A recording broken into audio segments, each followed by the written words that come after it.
রোমের সবথেকে স্বেচ্ছাচারী সম্রাট নিরোর মৃত্যুর পর তারই প্রাসাদ ভেঙে তৈরি হয়েছিল পৃথিবীর অন্যতম আশ্চর্য কলোসিয়াম অ্যাম্পিথিয়েটার। কথিত আছে সম্রাট নিরোর শাসনকালের শেষ পর্বে রোম সাম্রাজ্যে ভয়াবহ আগুন লেগেছিল। সাধারণ মানুষের আর্তনাদে যখন রোমের আকাশ ভারী হয়ে গেছিল, ঠিক সেই সময় নিরো নাকি নিজের রাজপ্রাসাদে বসে বাদ্যযন্ত্র বাজাচ্ছিলেন। সব থেকে আশ্চর্যের ব্যাপার হলো, একজন অত্যাচারী সম্রাটের প্রাসাদ ভেঙে মানুষের বিনোদনের জন্য যে থিয়েটার বানানো হয়েছিল, সেখানেও লেগে আছে অত্যাচারের ইতিহাস। এই অ্যাম্পি থিয়েটারে লেগে আছে গ্ল্যাডিয়েটরদের রক্ত। শুনে অবাক হলেন? আসুন তাহলে আজকের এই ভিডিওর মাধ্যমে আমরা জেনে নিই রোমের এক ভয়ঙ্কর এবং আশ্চর্যজনক ঐতিহাসিক ঘটনা। আজ থেকে প্রায় ৩-৩.৫০০ বছর আগের ঘটনা। রোমে রাজত্ব করতেন নিরো নামের এক অত্যাচারী রাজা। তার রাজত্বকালের শুরুর ৫ বছর ছিল রোমের স্বর্ণযুগ। নানান ধরনের খেলাধুলা এবং শিল্পচর্চা প্রাধান্য পেতে শুরু করেছিল তারই আমলে। কিন্তু নিরো ছিলেন একজন বেহিসেবী মানুষ। প্রয়োজনের অতিরিক্ত অর্থ খরচ করে রাজকোষ প্রায় ফাঁকা করে ফেলেছিলেন তিনি।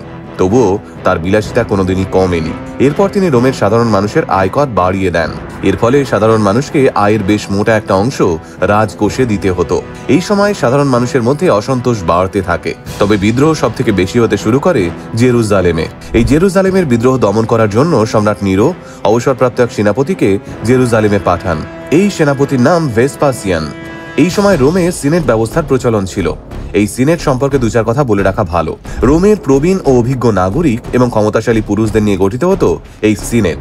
সিনেট ছিল সম্রাটের উপদেষ্টা। সেনাপতি ভেসপাসিয়ান যখন রোমে পৌঁছলেন, এই সিনেটই সম্রাট নিরোকে একাধিক দুর্নীতির মামলায় অভিযুক্ত করল। তখন সম্রাট নিরোর কাছে দুটো রাস্তা ছিল। এক, হয় তিনি স্বেচ্ছা অবসর নিয়ে নির্বাসনে যেতে পারতেন, আর দুই, শাস্তি হিসেবে কারাবাস নিতে পারতেন। কিন্তু সম্রাট নিরো এই দুটোর কোনোটাই করলেন না। তাকে যখন সৈন্যবাহিনী বন্দী করার জন্য গেল, তিনি ঠিক সেই সময়েই আত্মহননের পথ বেছে নিলেন। এরপরেই সম্রাট নিরোর জায়গায় সিংহাসনে বসলেন সেনাপতি ভেসপাসিয়ান। তিনি সিংহাসনে বসার পরেই দেখলেন চারদিকে বিদ্রোহ চলছে। সেই বিদ্রোহকে দমন করার জন্য তিনি এক অদ্ভুত পন্থা অবলম্বন করলেন। তিনি সম্রাট নিরোর বিরাট প্রাসাদকে ভেঙে তৈরি করলেন এক বিরাট অ্যাম্পি থিয়েটার। এই থিয়েটারের নাম রাখা হলো কলোসিয়াম অ্যাম্পি থিয়েটার। সেই সময়কার পৃথিবীর সব থেকে বড় অ্যাম্পি থিয়েটার ছিল এই কলোসিয়াম। এই স্থাপনাটির মূল নকশা অনুযায়ী এটি 4 তলা হওয়ার কথা ছিল, কিন্তু প্রয়োজনীয় অর্থ না থাকায় 3 তলা করা হয়েছিল। এর উচ্চতা ছিল 157 ফিট। এই বিরাট অ্যাম্পি থিয়েটারটি 24,000 বর্গমিটার এলাকা জুড়ে বিস্তৃত ছিল। এই অ্যাম্পি থিয়েটারে থাকা মাঠের দৈর্ঘ্য ছিল 287 ফুট আর প্রস্থ 180। তবে এত বড় অ্যাম্পি থিয়েটার নির্মাণের জন্য প্রয়োজন ছিল বিপুল পরিমাণ অর্থের। এই অর্থ সংগ্রহের ভার দেওয়া হলো টাইটাসকে। ভেসপাসিয়ানের নির্দেশ পেতেই টাইটাস জেরুজালেম আক্রমণ করেন। জেরুজালেমে অবস্থিত সুপ্রাচীন ইহুদি মন্দির লুট করেন টাইটাস এবং সমস্ত অর্থ রোমে পাঠিয়ে দেন।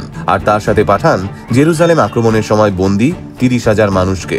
এদের সবাইকে কৃতদাস হিসেবে নিয়ে আসা হয় রোমে এবং অ্যাম্পি থিয়েটার তৈরি হওয়ার পর সেখানে এই কৃতদাসদের বিভিন্ন হিংস্র পশু যেমন বাঘ বা সিংহের সামনে ছেড়ে দেওয়া হতো। আর এটাই ছিল এক ধরনের খেলা, যা রোমানদের কাছে অন্যতম বিনোদনের মাধ্যম ছিল। এছাড়াও গ্ল্যাডিয়েটররা একে অপরের সঙ্গে যুদ্ধ করত এই অ্যাম্পি থিয়েটারের মাঠে। এই গ্ল্যাডিয়েটররা ছিল আসলে কৃতদাস। তারা যুদ্ধ কলায় পারদর্শী ছিল এবং তাদের যুদ্ধ দেখতে ভিড় জমাতো 1 লক্ষ মানুষ। গ্ল্যাডিয়েটরদের এই যুদ্ধে একজনের মৃত্যু অবধারিত ছিল। যে বাঁচত সে পুরস্কার হিসেবে কৃতদাসের জীবন থেকে মুক্তি পেত। ভাবতে পারছেন?